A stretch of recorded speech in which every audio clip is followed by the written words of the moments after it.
Here's Kevin O'Connell also from this week talking about Justin Jefferson's injury, placement on injured reserve, timeline for returning. Have a listen to the question and the answer.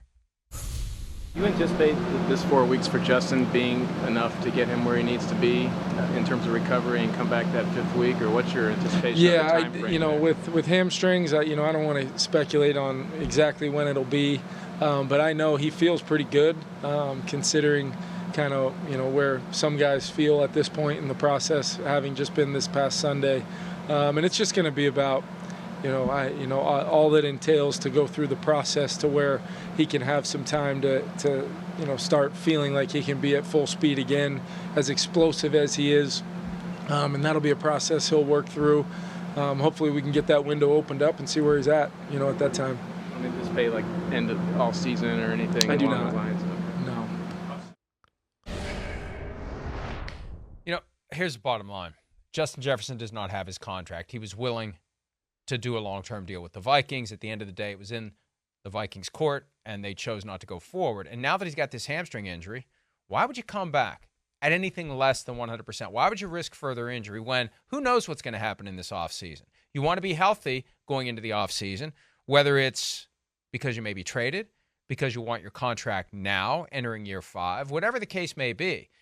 When you don't have your long-term security, it's justifiable to say, I'm not coming back. Yeah. I'm not putting bad film out there if I can't play at a high level. I'm not risking re-injury. I'm not risking a bigger problem because you haven't given me the financial security that I've earned.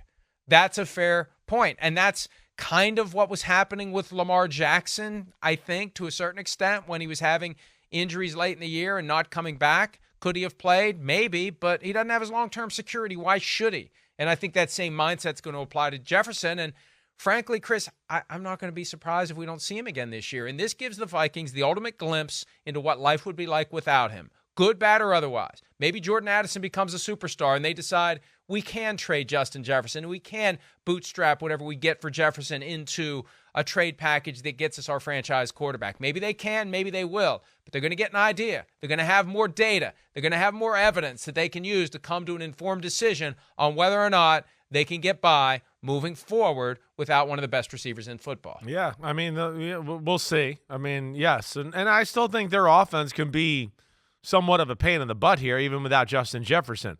A little bit like we saw with the Rams. They're just going to call every play in the book for Addison now. That's what's going to happen. Just like the Rams did when Cooper Kupp was hurt. They just made it, hey, Puka Nacua, we'll make every play for him, and we'll go off that. So we'll see where it goes. And Addison's definitely exceeded my expectations. He does look damn good, Mike.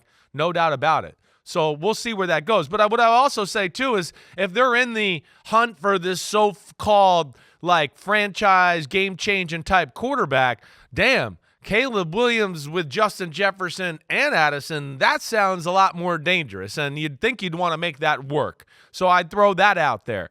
But, I think your points about long-term security are real, right? And I think that goes back to Deshaun Watson. There's a little bit of a thought in the NFL, in the locker room, hey, when you're one of the highest paid guys and you got that long-term security, you gut it through injuries and do that type of stuff.